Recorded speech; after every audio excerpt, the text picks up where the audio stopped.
Alors, on dirait qu'il y a une question de Abraham. Bonsoir, Rav. Question sur le fait qu'on n'a pas le droit d'humilier une personne. Mais prenons par exemple l'histoire. Bon, je vais résumer rapidement.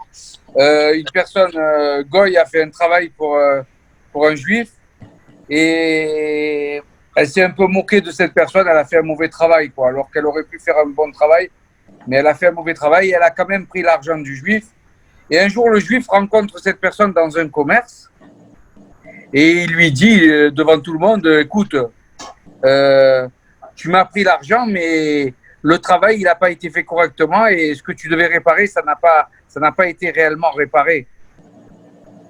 Et il y avait du monde autour. Est-ce qu'on peut considérer que c'est humilier cette personne Goy qui a fait ce travail ou est-ce que finalement c'est normal de le réprimander parce que il n'a pas fait le travail, c'est donc le travailleur qui a été injuste et pas la personne qui lui a donné le travail. Alors, dans chaque cas qu'on parle ici de ne pas, de ne pas faire honte, on parle de ne pas faire honte même avec quelque chose qui est vrai. Parce que si on dit quelque chose qui est faux, alors ça c'est encore une autre chose. Ça c'est déjà l'interdit de ne pas mentir.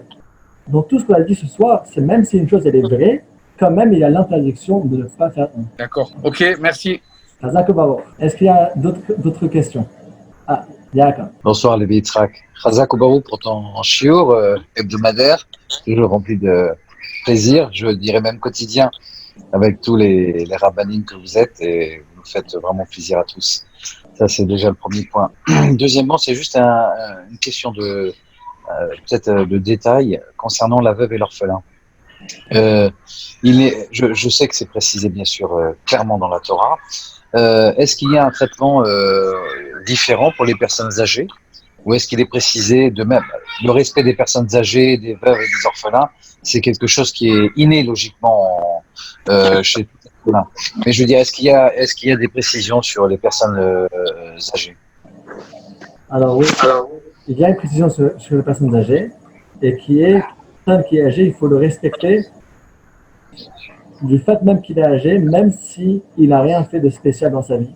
Le fait même qu'il est âgé, c'est une raison de le respecter, qu'il soit juif ou bien qu'il soit non juif. Et le Rambam aussi le mentionne. Mais c'est-à-dire, ça, c'est pas lié dans la même chose qu'on va parler ce soir avec l'orphelin, mais c'est une obligation à part de respecter le zaken, de respecter celui qui est âgé. Très bien. J'ai une dernière question, peut-être, Lévi, très rapide.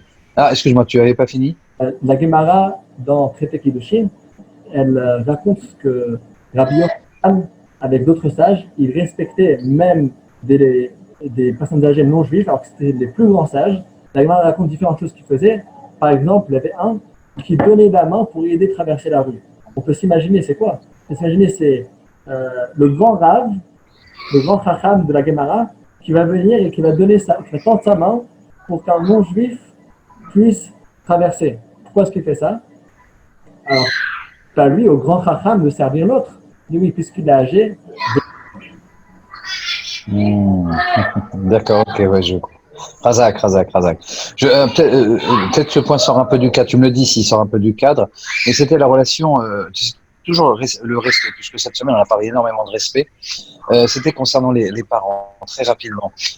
J'ai entendu dans un shiur quelque chose qui tournait autour de dire que si on a un gros souci avec ses parents, il est mieux de ne pas leur parler directement, de leur envoyer des messages, et surtout de ne pas rentrer en confrontation avec eux pour éviter de leur manquer de respect.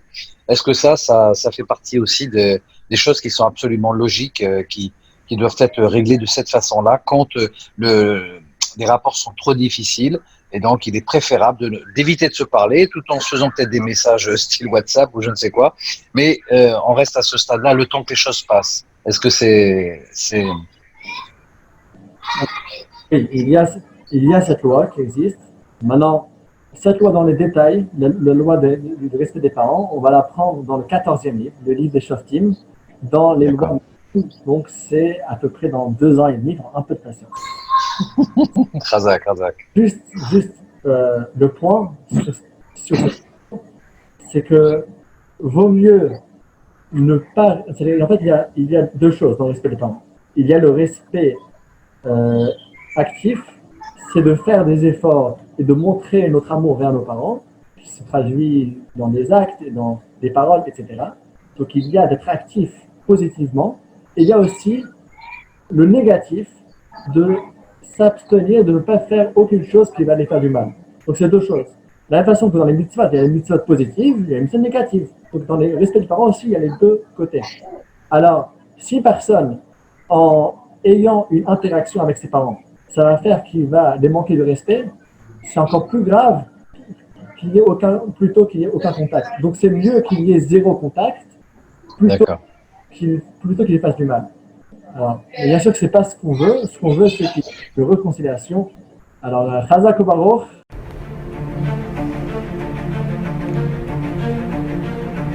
Et si connaître toute la Torah était possible, plongez-vous dans les joyaux de la Torah. Étude du Rambam, le Maïmonide, cours de qualité par des rabbins francophones aux quatre coins du globe.